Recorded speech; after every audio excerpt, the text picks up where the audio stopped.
সরকার এখনো গঠিত হয়নি, কিন্তু তার আগেই বিক্ষোভের ডাক দিয়েছে জামায়াতে ইসলামী। যতদূর পত্রিকায় দেখলাম, আজ বিকেলের দিকে বায়তুল মোকাররমে তাদের সমাবেশ এবং মিছিল হবে নির্বাচনে অনিয়মের অভিযোগে।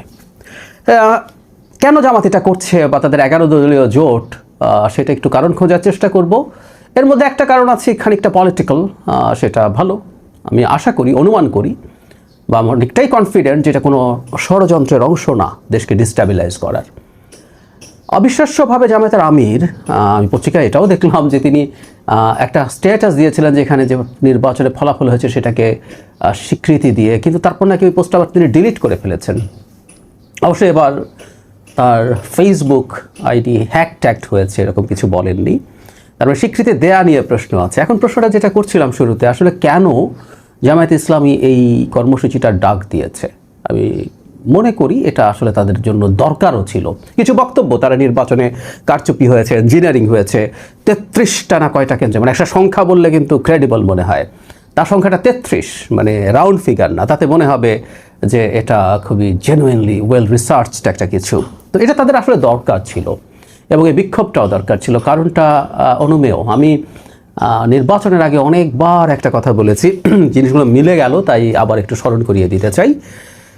নির্বাচনে জামায়াতে ইসলামী জিতে যাবে, এই হাইপটা তৈরি করা জামায়াতের জন্য জরুরি ছিল। এটা নিয়ে আমার কোনো কনফিউশন নেই। আমিও জামায়াতকে ঠিক একই রকম পরামর্শ দিতাম। জামাত যদি 70 সিট 80 সিট পাবে এই ধরনের বডি ল্যাঙ্গুয়েজ রাখতো, তাহলে জামাত 30 40 50 সিটও পেত না, 30 সিট পেয়ে যেত, 50 হয়ে যেত বলে আমি মনে করি না। কারণ এই ভাইবটা যে উঠেছে, হাইপটা যে উঠেছে, এটার জন্য দুটো কাজ পেয়েছে। একটা হলো ভোটাররা কনফিডেন্ট হয়ে, বিশেষ করে সুইং ভোটার্স, তাদেরকে ভোট দিয়েছে। আর নেতাকর্মীদের ক্ষেত্রে নিচের দিকে যারা আছেন, তারা তো আর এত বিস্তারিত জানেন না কৌশল সম্পর্কে, তারা এটা বিশ্বাস করেছেন এবং প্রাণবাজি করে, জানবাজি করে তারা ক্যাম্পেইন করেছেন, খেয়ে না খেয়ে ক্যাম্পেইন করেছেন। তার রেজাল্ট এভাবে তারা পেতে পেরেছেন। কিন্তু একই সাথে এটা দুধারি তলোয়ার বলে, এটা অন্যদিকে একটা কাটার সম্ভাবনা আছে। আমি সেটাও বলতাম যে নির্বাচনের পরে যখন তারা 1/3 সিট পাবে, বলছিলাম 1/3 বা শেষ পর্যন্ত সর্বোচ্চ হাফে যেতে পারে, তাদের জোট সর্বোচ্চ হাফ সিট পেয়েছে, মানে সরকার গঠনের হাফ, বিএনপির হাফ না। তখন তারা কি করবেন? তখন আমি বলতাম যে তারা আগেই কতগুলো গ্রাউন্ড তৈরি করে রাখছেন। তারা বলছেন নির্বাচন কমিশন নিরপেক্ষ না, প্রশাসন বিএনপির পক্ষে চলে গেছে, বিএনপিকে ক্ষমতায় বসিয়ে দিলেই হয়, এরকম নানান অভিযোগ তারা আগেই জারি রেখেছিলেন। এমনকি নির্বাচন কমিশনকে প্রশ্নবিদ্ধ তো এনসিপি বিশেষ করে অনেক দিন থেকে করছে। ফলে এই পরাজয়ের পর এখন তাদের যে সংকটটা ছিল, সেই সংকটটা থেকে বেরিয়ে আসতে হবে। সেটা হচ্ছে তারা এই নির্বাচনের ফল খুশি নন তারা, এবং কেন হেরেছেন, তাদেরকে হারিয়ে দেওয়া হয়েছে। যদিও আমি মনে করি জামায়াতে ইসলামের কেন্দ্রীয় নেতৃত্ব যে পরিমাণ সিট পেয়েছেন, তারা মোর দ্যান হ্যাপি। তারা এতটাও হয়তো আশা করেননি, 50-60 পেতে পারতেন ভেবেছেন। কিছু জায়গায় খুবই মার্জিনালি তারা জিতেছেন, এবং ফলাফল অ্যানালিসিসে যাব, বিএনপির বিদ্রোহীরা যথেষ্ট রোল প্লে করে তাদেরকে ওই জায়গায় নিয়ে গেছে। যাই হোক, যাতে তারা এখন শেষ পর্যন্ত গিয়ে দাঁড়ালেন, তারা যথেষ্টের বেশি সুখী আছেন, খুশি আছেন। কিন্তু ওই যে বললাম যে এখন নেতাকর্মীদের একটা অংশ তো এটা বিশ্বাস করেছিল, আমি ব্যক্তিগতভাবে কথা বলে জেনেছি, মানে জানবাজি করে তারা ছুটছেন যে এবারই তারা নির্বাচনে জিতে যেতে পারেন, এই গ্রাউন্ড আর কখনো যদি না আসে, এটাতেই তাদের সফল হতে হবে। তাদের একটা সান্ত্বনা লাগবে, ভোটারদের সামনে ইমেজ রক্ষার ব্যাপার আছে। মানে 70-80 সিট আমরা এমনি যদি চিন্তা করি, যে সিট এখন পেয়েছে তারা জোট সহ 75 76 77 বিভিন্ন সংখ্যা দেখা যায়, অর্ধেক, মানে সরকার গঠন করার অর্ধেক সংখ্যক সিট, যে পার্সেন্টেজ অফ ভোটস পেয়েছে জামাত, সেগুলো আসলে অকল্পনীয় ভালো ফলাফল। কিন্তু সমস্যাটা হচ্ছে যে হাইপ তোলা হয়েছে, এক্সপেকটেশন তৈরি করা হয়েছে, তার কাছে এখন এটাকে ছোট দেখা যায়। এখন এই ছোট জামাত আবার নিজের একটু গায়ে লাগছে, একটু প্রেস্টিজে লাগছে, তাই আমি এটা মানি না, একটু গাইগুই দেখাচ্ছে।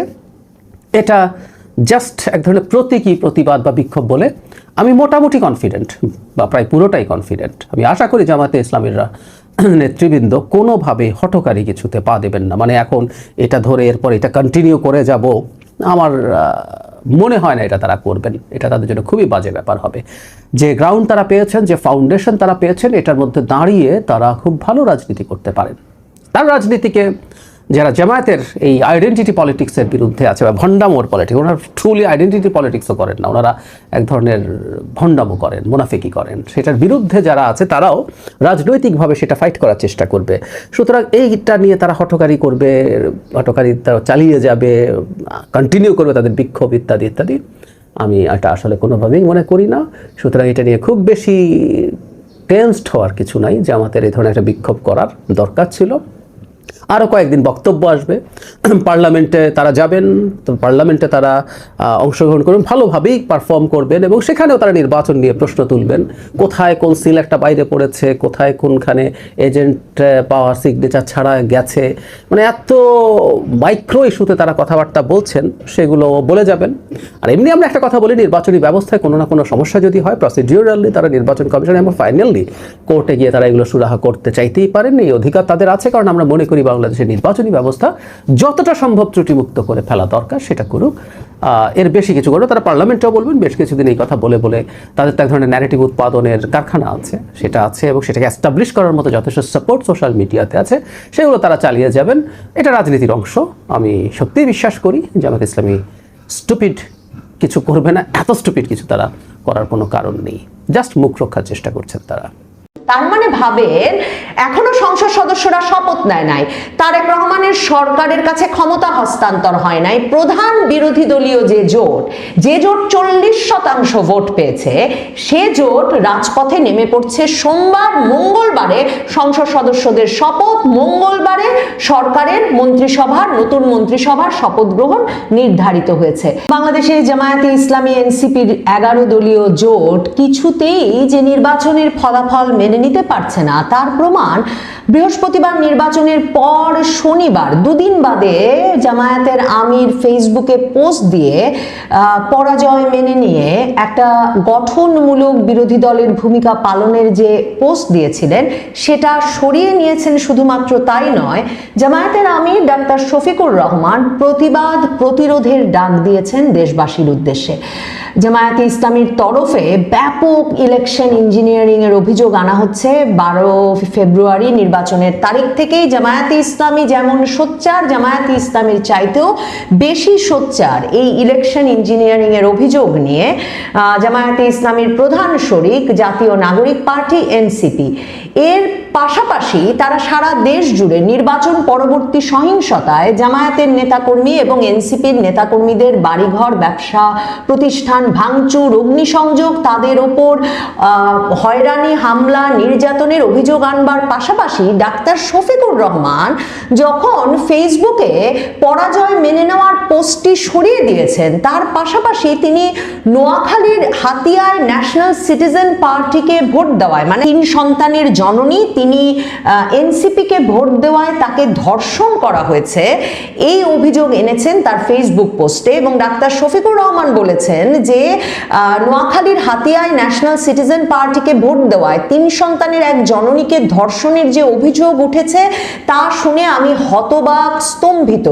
এবং তিনি বলেছেন আমাদের রাষ্ট্রীয় প্রতিষ্ঠানগুলোর মাধ্যমেই ন্যায় বিচার নিশ্চিত করতে হবে এবং আমি সাক্ষাতে বিএনপি চেয়ারম্যানকে অত্যন্ত কঠোর ভাষায় জানাবো যে তার দলের ভেতর থেকে এই ধরনের আচরণ দমনে আরো অনেক বেশি কঠোর হতে হবে।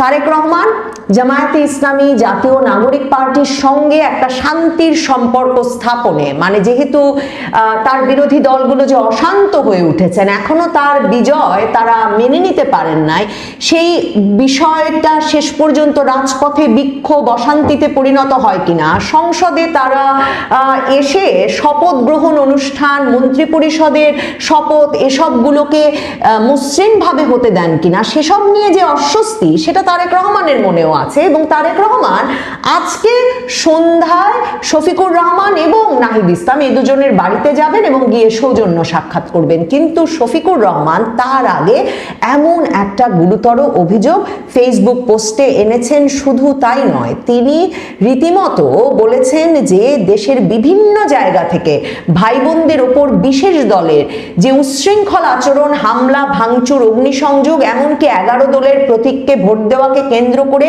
নারীদের শ্লীলতাহানির মতো বেদনাদায়ক ঘটনার খবর দেশের বিভিন্ন প্রান্ত থেকে আসছে। কাজেই এটাকে প্রতিরোধ করতে হবে, প্রতিবাদ করতে হবে দেশবাসীর প্রতি, তিনি এই আহ্বান জানিয়েছেন। ডাক্তার শফিকুর রহমান কি এই আহ্বান শুধু ফেসবুকে জানিয়েছেন? জামায়াতে ইসলামীর তরফে 30টি সংসদীয় আসনের ভোটের ফলাফল পুনর্গণনা দাবি জানানো হয়েছে এবং 30টি আসন তারা চিহ্নিত করে ভোট কারচুপির অভিযোগ নিয়ে ইসির কাছে হাজির হয়েছে রোববার। শনিবার সন্ধ্যাতেই তারা এই 30টি আসনে ভোট কারচুপির সুনির্দিষ্ট অভিযোগ নিয়ে এসে ফলাফল স্থগিত এবং পুনর্গণনা সহ আইনি পদক্ষেপ নেওয়ার ঘোষণা দিয়ে রেখেছিল। তারা বলেছিল যে তাদের দাবি হচ্ছে ওই 30টা আসনের গেজেট বাতিল করতে হবে। তার মানে এই 30টা আসনের যে সংসদ সদস্য তাদেরকে সরকারিভাবে যে বিজয়ী ঘোষণা করা হয়েছে, এটা জামাতে ইসলামের তরফে সরাসরি প্রতিবাদ জানানো হয়েছে, প্রত্যাখ্যান করা হয়েছে এবং জামায়াতে ইসলামী সুনির্দিষ্টভাবে বলেছে এই 30টা আসনে কিছুতেই শপথ গ্রহণ হতে পারে না। মানে জামায়াতে ইসলামী এরই মধ্যে 77টি আসন পেয়েছে তাদের জোট এবং তারা বলছে যে আরো 30টি আসন আসলে তাদের পাবার কথা, সেটা তাদেরকে এক রকমের কারচুপির মাধ্যমে সেটা তাদেরকে বঞ্চিত করা হয়েছে। কাজেই এই 30টা আসনের ফয়সালা হওয়ার আগে সংসদে শপথ গ্রহণ চলতে পারে না। তার মধ্যে ঢাকা 8 আছে,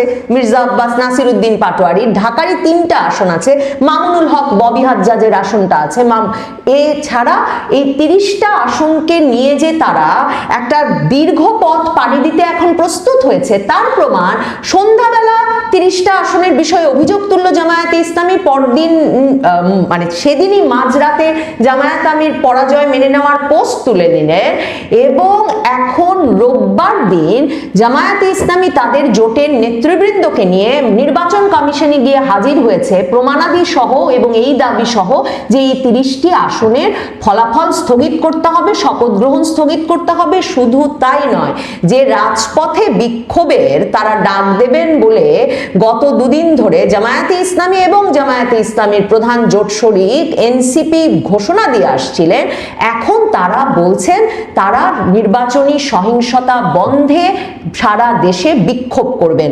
11 দলীয় জোট একত্র হয়ে এই ঘোষণা দিয়েছেন এবং হামিদুর রহমান আজাদ জামায়াতে ইসলামীর নেতা তারা বলেছেন যে নির্বাচনের পর থেকে জামায়াতের নেতৃত্বাধীন 11 দলের নেতাকর্মীদের বাড়িঘরে হামলা হচ্ছে। এই বিষয়েও আমরা কমিশনকে জানিয়েছি। এসব হামলার প্রতিবাদে ঢাকার বাইতুল মোকাররম থেকে বিক্ষোভ মিছিল বের করবে 11 দলীয় জোট। তার মানে ভাবেন, এখনো সংসদ সদস্যরা শপথ নেয় নাই, তারেক রহমানের সরকারের কাছে ক্ষমতা হস্তান্তর হয় নাই। প্রধান বিরোধী দলীয় যে জোট 40% ভোট পেয়েছে, সে জোট রাজপথে নেমে পড়ছে সোমবার। মঙ্গলবারে সংসদ সদস্যদের শপথ, মঙ্গলবারে সরকারের মন্ত্রিসভার নতুন মন্ত্রিসভার শপথ গ্রহণ নির্ধারিত হয়েছে। তারেক রহমানের জন্য কিংবা এই পুরো শপথ প্রক্রিয়া, ক্ষমতা হস্তান্তর প্রক্রিয়ার আগে এই পুরো পরিবেশটাকে যে অস্বস্তিকর বলতেই হবে তা বলা বাহুল্য।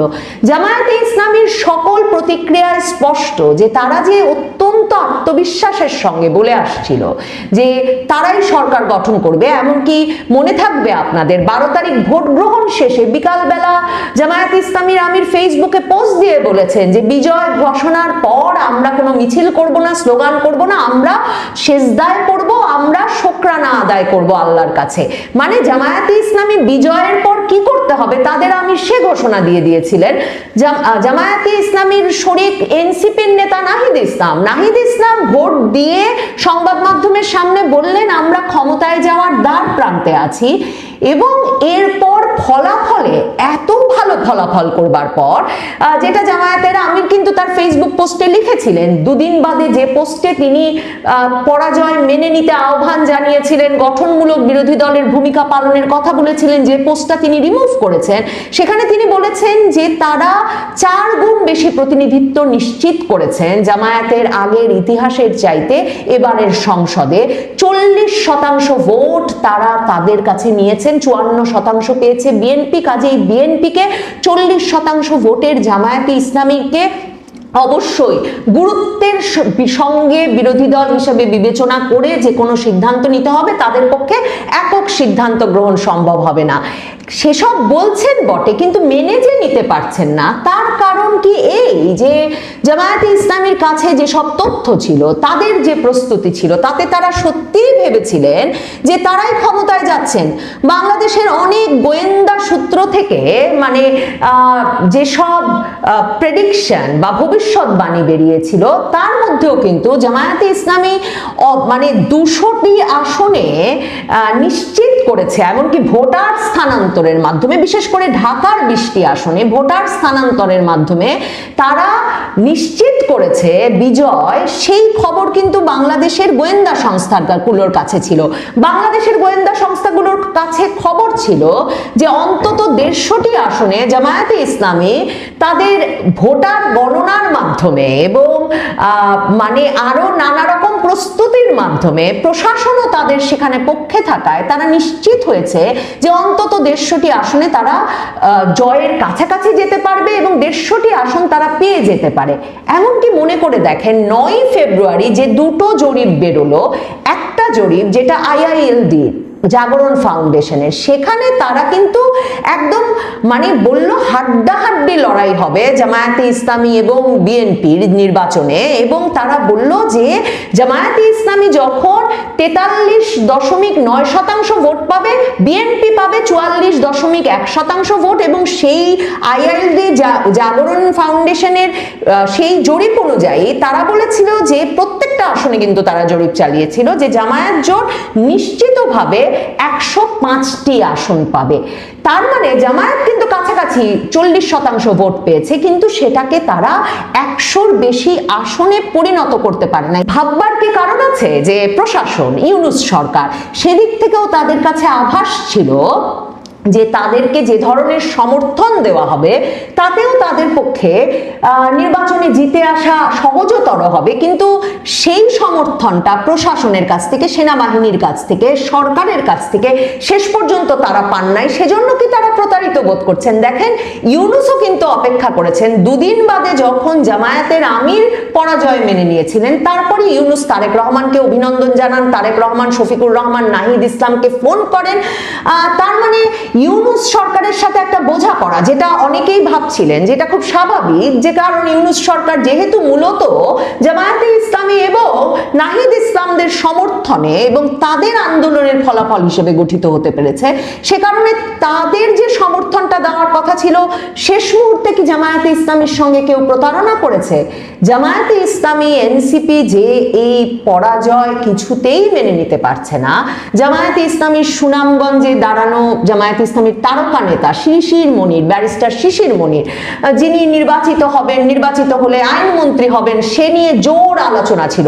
জামায়াতে ইসলামী তো তাদের মন্ত্রিসভাও একরকম ঘোষণা করে দিয়েছিল, নাহিদ ইসলাম মন্ত্রিত্ব পাবেন বলে রেখেছিলেন, জামায়াতের আমির আজাদ সাহেব পাবেন, তাহের সাহেব পাবেন, এগুলো ঘোষণা দেওয়া ছিল। তো সেই শিশির মনির ফেসবুকে স্ট্যাটাস দিয়ে জানালেন যে জামায়াতে ইসলামীর একটি ছায়া মন্ত্রিসভা গঠন করতে যাচ্ছে, এবং তারপরে এনসিপির নির্বাচন পরিচালনা কমিটির যিনি প্রধান মুখপাত্র আসিফ মাহমুদ সজীব ভুইয়া, তিনিও সংবাদ মাধ্যমের সামনে এই ঘোষণা দিয়েছেন যে খুব শিগগিরই তারা একটা ছায়া মন্ত্রিসভা গঠন করতে যাবে। তার মানে জামায়াতে ইসলামী ছায়া মন্ত্রিসভা গুরুত্বপূর্ণ, ছায়া মন্ত্রিসভা গণতন্ত্রের একটা মানে গুরুত্বপূর্ণ ভূমিকা রাখে। ব্রিটেনে, যুক্তরাজ্যে বরাবর মানে ঐতিহ্যগতভাবে বিরোধী দল এরকম একটি মন্ত্রিসভা গঠন করে রাখে, কিন্তু জামায়াতে ইসলামী কি এটা শুধুই বিরোধী দলের ভূমিকা পালন করবার জন্য গঠন করছে, নাকি জামায়াতে ইসলামী প্রকৃতপক্ষেই ভাবছে যে বিএনপি সরকার গঠিত হবে তাদের রাজপথে এবং সংসদে সক্রিয় ভূমিকার কারণে, বা তারা যে ধরনের ভূমিকা পালনের কথা এখন ভাবছেন তাতে সে সরকার তেমন স্থায়ী হবে না, কাজে এই ছায়া মন্ত্রিসভা আরো মুখ্য ভূমিকা পালন করতে পারবে। তবে তার আগে জামায়াতে ইসলামী 30টি আসনের ফলাফলের বিষয়টা নিয়ে কত দূরে যায়, শপথে অংশ নেয় কিনা, 30টি আসনের গেজেট অব্যাহত থাকলে ওই আসনগুলোর সংসদ সদস্যরাও শপথ নিলে সেগুলো দেখতে হবে, এবং দেখতে হবে সোমবার যে বিক্ষোভের ডাক দিয়েছে জামায়াতে ইসলামী, সেটাকে তারা সত্যি কত বড় শোডাউনে পরিণত করে বা করতে পারে।